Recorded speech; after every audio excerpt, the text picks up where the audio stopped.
Baiklah, selamat malam semuanya. Perkenalkan, nama saya Sari Marito Siombing dengan NIM 2021-12010. Di sini saya akan memaparkan sebuah presentasi yang menjelaskan alur proses di pabrik kelapa sawit sendiri. Kemarin saya bertepatan ber-PKL di PT Rea Kaltim Plant Station Cakra Oil Mill, di mana PT Rea Kaltim Plant Station Cakra Oil Mill ini memiliki kapasitas 90 ton per jam dalam mengolah TBS hingga menjadi produk seperti CPO atau Crude Palm Kernel Oil dan CPKO yaitu Crude Palm Kernel Oil. Di sini saya akan memaparkan mulai dari alur penerimaan pertama hingga menjadi produk jadi. Dan pada saat ini saya akan memaparkan hasil presentasi yang berjudul dari stasiun penerimaan yang mencakup beberapa aspek yang melatar belakangi keberhasilan dari stasiun penerimaan ini sendiri. Baiklah, di sini saya akan menggambarkan sebuah alur dari stasiun penerimaan tersebut.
Baiklah, berikut adalah flowchart atau alur dari proses stasiun penerimaan. Pertama kali di Rea Kaltim Plant Station tersendiri, sebelum memasuki pabrik kelapa sawit, super truck yang membawa muatan TBS akan melewati pos PBW, di mana pos PBW ini merupakan post verification before wet. Sebelum itu, masuk ke dalam stasiun penerimaan ini ada beberapa aspek yang harus kita perhatikan yang melatar belakangi keberhasilan dari stasiun penerimaan tersebut. Ya, ini ada 5 aspek yang perlu kita perhatikan. Di sini saya akan mencatat beberapa aspek yang perlu diperhatikan.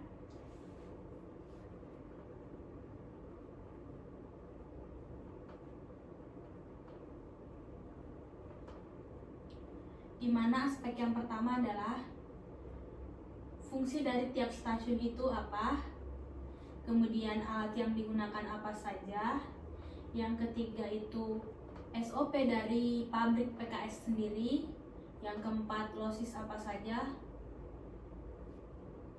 dan yang kelima adalah troubleshooting yang terjadi.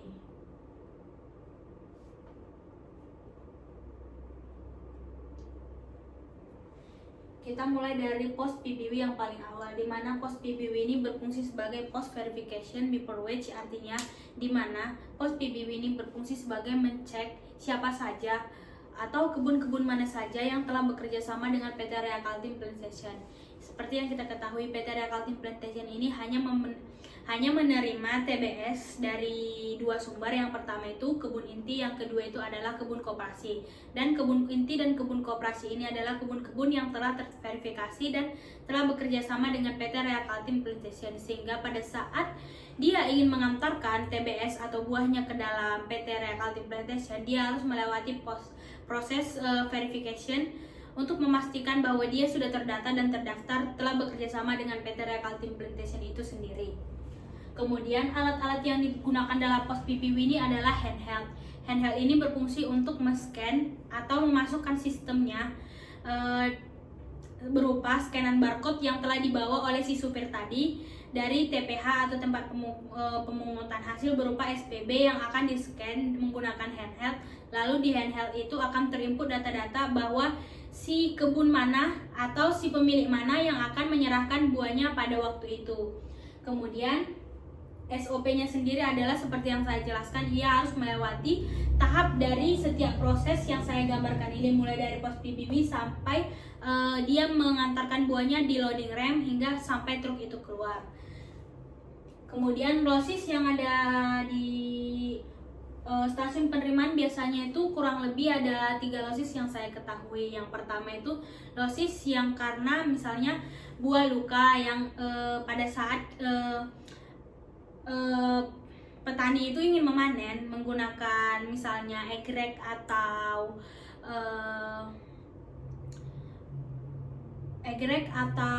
gancu, misalnya dia ingin memanen TBS itu, otomatis TBS yang ada di pohon tersebut sudah mengalami luka.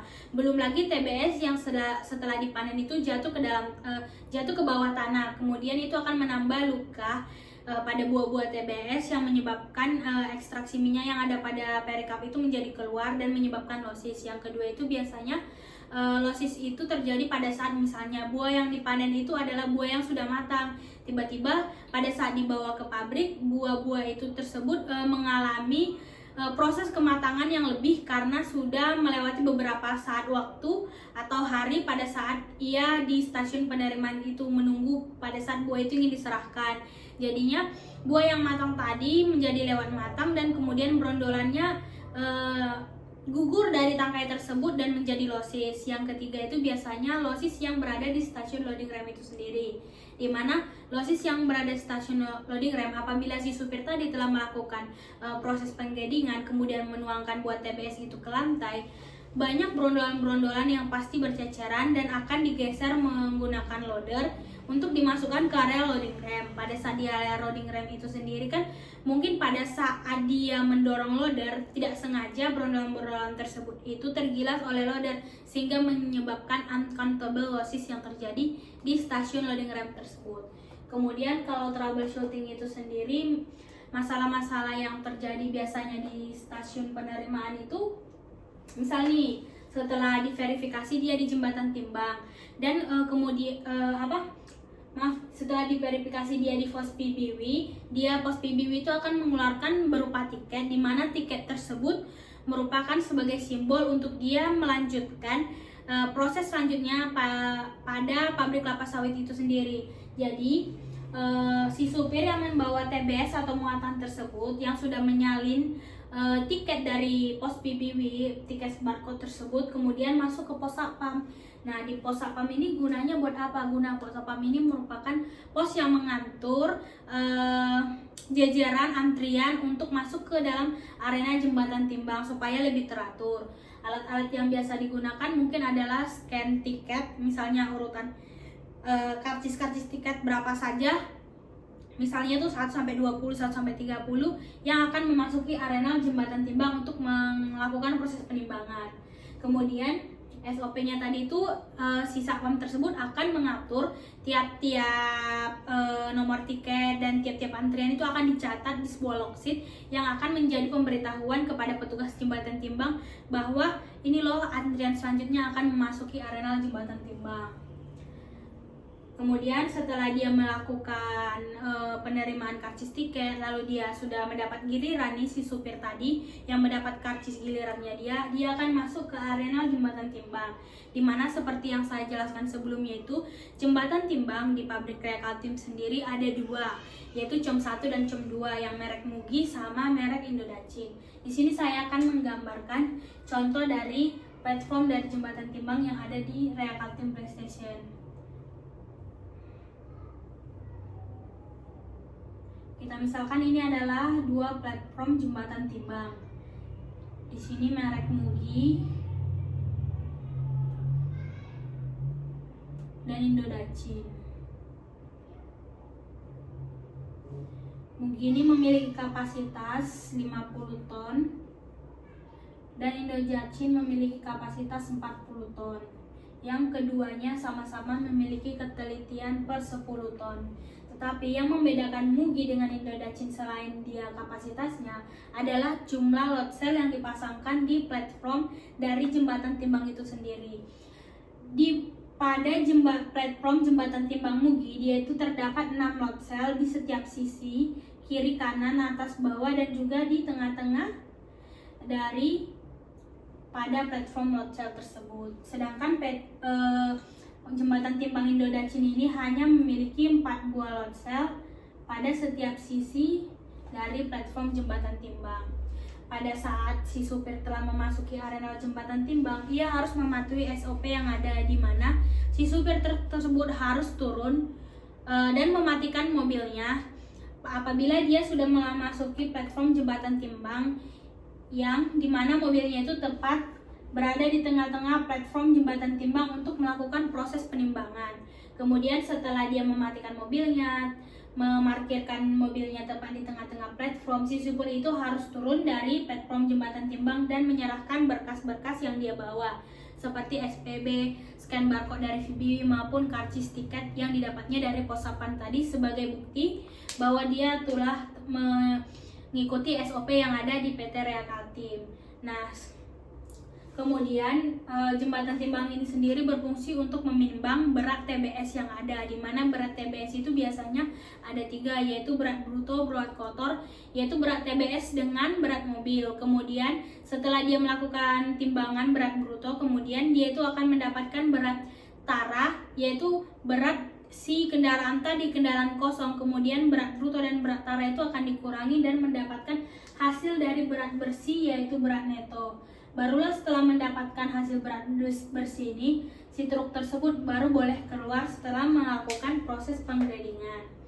Nah, setelah dia memberikan administrasi ke operator jembatan timbang, operator jembatan timbang tersebut akan melakukan penskanan barcode pada sebuah mesin scan yang ada di ruangan jembatan timbang tersebut. Alat-alat yang biasanya digunakan di jembatan timbang itu adalah alat untuk nge-scan, NFC, monitor, komputer, dan juga indikator timbangan, di mana indikator timbangan ini adalah indikator otomatis yang akan menginput berat timbangan yang ditimbang, berat mobil atau berat TBS yang ditimbang, dan mengurangkannya secara langsung apabila dia telah melewati proses-proses prosedur yang ada.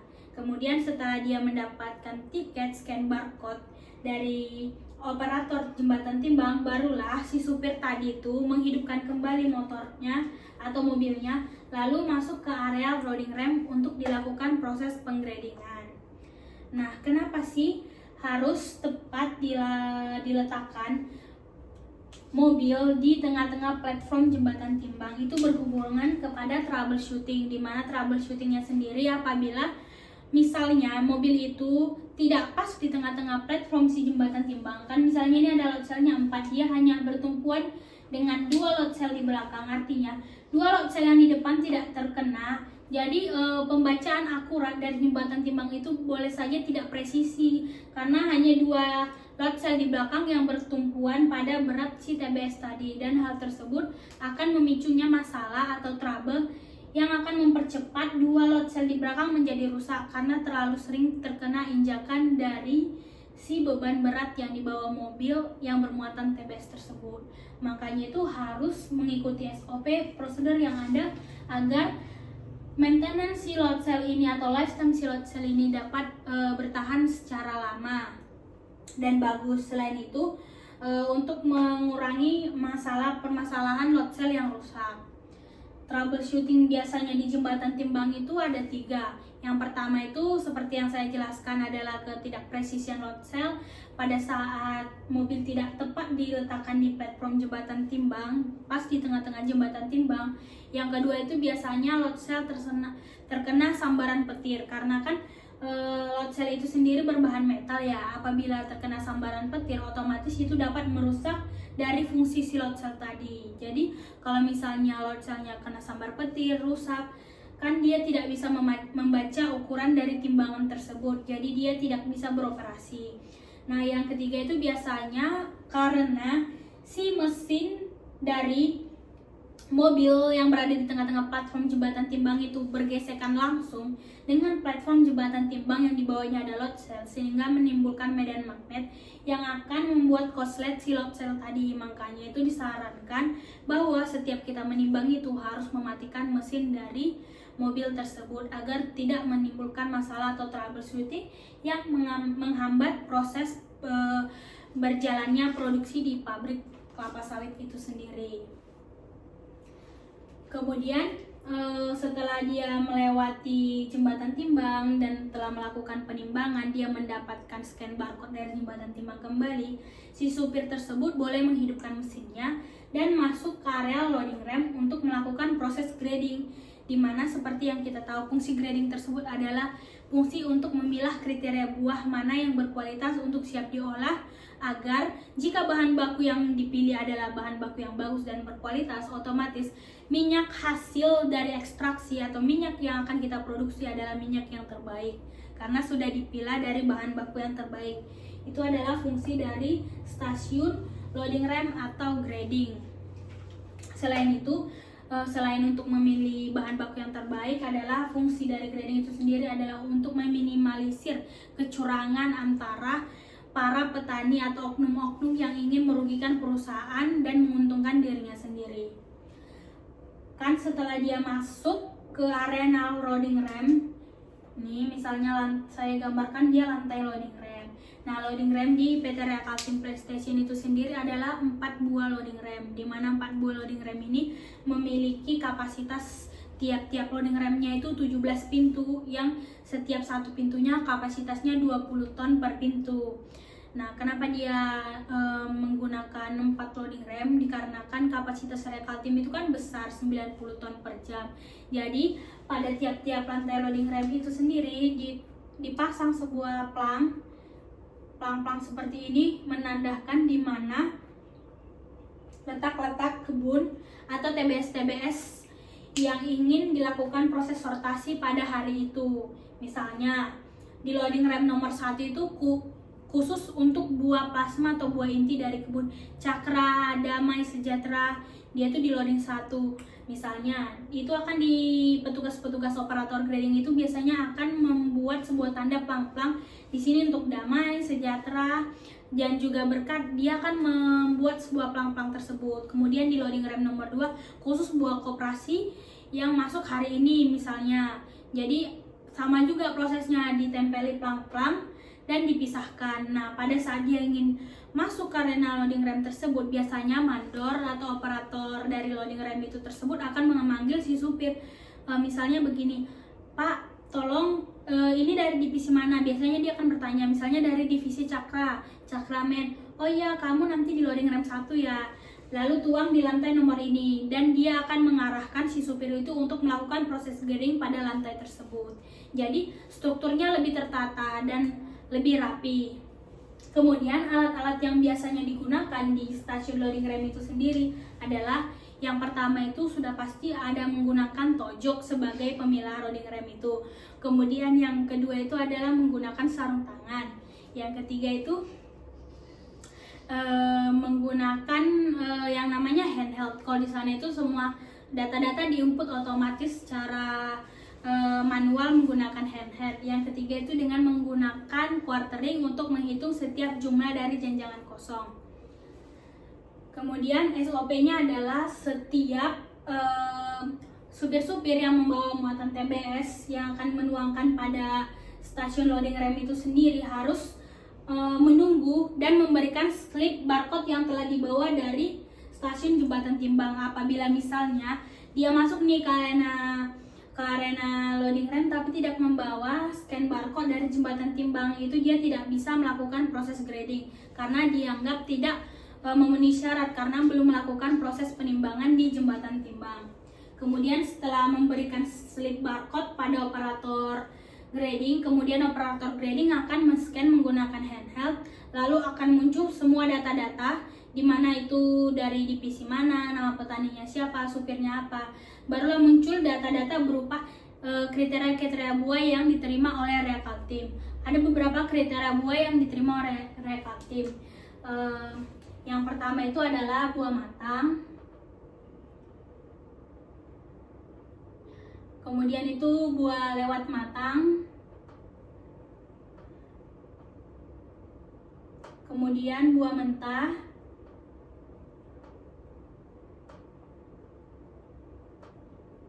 ada brondolan,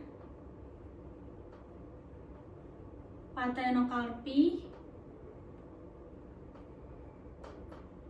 tangkai panjang,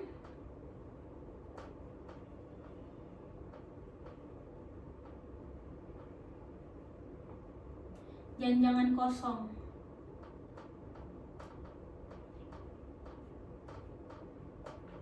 Untuk proses pemotongan atau penaltinya sendiri sesuai dari SOP Rekaltim adalah dia akan menginput ke sistem yang namanya saya bilang tadi handheld. Kemudian misalnya contohnya nih sudah dilakukan proses penduangan TBS dari truk ke lantai. Kemudian si operator akan menjejerkan semua janjangan-janjangan kosong untuk dihitung menggunakan quartering tadi.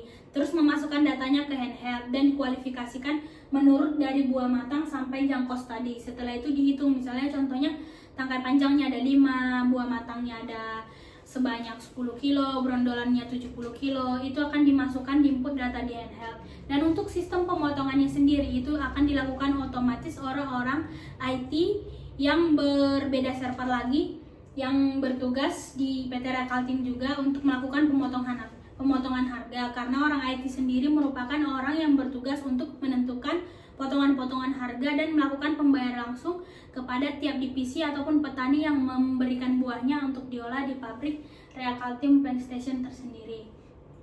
Sedangkan SOP dari grading ini adalah apabila dia buah masyarakat itu digrading, akan digrading 100%. Jika dia buah inti atau buah plasma itu akan digrading sebanyak 5% saja. Kemudian setelah dilakukan dia proses pengkualifikasian dan proses penggradingan, lalu diinput menggunakan handheld tadi, dia itu di handheld tadi itu akan keluar lagi scan barcode yang baru, di mana scan barcode yang baru adalah sebuah tiket yang berguna pemberitahuan kembali ke jembatan timbang bahwa segini loh hasil yang telah digrading itu sendiri. Dan balik lagi ke jembatan timbang untuk ditimbang lagi untuk mendapatkan berat neto atau berat bersih. Setelah dia menimbang lagi, barulah si supir tadi boleh melakukan keluar dengan membawa berkas-berkas scan barcode, karena biasanya scan barcode dan SPB ataupun surat-surat yang diberikan oleh PT Rekaltim merupakan ada itu beberapa slip, kalau nggak salah itu ada 3 slip, di mana itu tiap scan barcode itu ada satu dipegang di tiap-tiap tempat item seperti pos PBW, pos sapam, jembatan timbang sebagai pertinggal, kemudian kepada supir dan kepada orang IT nanti sebagai bukti apabila misalnya si petani atau misalnya kebun-kebun tersebut melakukan proses atau terjadinya kecurangan, agar bisa menjadi pegangan sebagai bukti di tempat tersebut. Kemudian setelah dia mendapatkan berat bersih, sudah didapatkannya hasil-hasil dari grading berapa, berat bersih berapa, barulah si supir yang telah membuat TBS tadi berhak keluar dan meninggalkan areal PKS. Kemudian kita masuk, setelah kan di loading rem tadi sudah dibahas losisnya, alat-alatnya apa saja, SOP-nya bagaimana. Kalau troubleshooting yang biasanya terjadi di loading rem itu sendiri, kalau di tempat saya itu yang pertama itu misalnya pintu dari loading rem itu sering macet dikarenakan mungkin orinya kurang, oli hidroliknya kurang. Kemudian kan kalau di tempat saya itu kan menggunakan 4 loading rem ya, dan sistem dari pengangkutan buahnya sendiri itu menggunakan chain conveyor. Nah, apabila misalnya si operator dari loading rem itu terlalu banyak menuangkan buah, kan itu artinya kayak bus gitu kan, maksudnya buah tersebut akan kuat menghantam dari chain si conveyor tadi, sehingga bisa rentan membuat chain tersebut bisa putus atau patah dan menghambat proses pengiriman transfer buah untuk masuk ke area sterilizer ataupun proses produksi sebelumnya menjadi macet gitu, gara-gara buahnya tidak dapat dituangkan ke area sterilizer dan tidak sampai ke proses-proses pengolahan selanjutnya. Kemudian setelah dari loading rem dia dikumpulkan kan. Tadi kan udah dilakukan proses grading, berarti buah-buahnya itu ada di setiap lantai. Kemudian nanti si operator dari loading rem ini akan mendorong buah tersebut masuk ke arena hopper dari loading rem tersebut menggunakan loader. Biasanya didorong ke tiap-tiap hopper tersebut. Nah, dari hopper tersebut setelah dibuka menggunakan sistem hidrolik, karena di sana sudah otomatis, jadi buah-buahnya itu menggunakan kayak change conveyor yang naik dia kayak incline. Nih, buah-buah tersebut akan dialirkan dan langsung masuk ke dalam sebuah hopper dimana di bawah hopper tersebut kan dia nyambung seperti incline kan, di bawahnya itu ada hopper seperti ini incline-nya tadi kan, incline-nya tadi saya gambarkan di sini. Terus di sini tuh ada sebuah hopper. Nah, dari sebuah hopper tersebut saya hapus dulu jembatan timbangnya, platformnya hopper tersebut. Di bawahnya ini ada rail track. Di sini tuh ada namanya transfer carriage. Nah, transfer carriage di PT Raya Kaltim itu ada dua sisi, yang itu di stasiun awal penerimaan sama dari stasiun setelah rebusan untuk proses tuang tipler. Di sini ada rail track, di sini ada langsung dia gambarkan lah lori berjejer, lori. Dan di sini itu ada biasanya ini sebuah transfer carriage untuk mendorong lori-lori tersebut. Misalnya sudah diisi nih kan, tadi kan dari incline ini udah diisi masuk ke hopper, diisi langsung ke dalam lori. Dari lori itu didoronglah satu-satu ke transfer carriage melewati rail track sini, lalu dari rail track tersebut akan masuk ke dalam sterilizer atau bejana bertekanan untuk melakukan proses perebusan.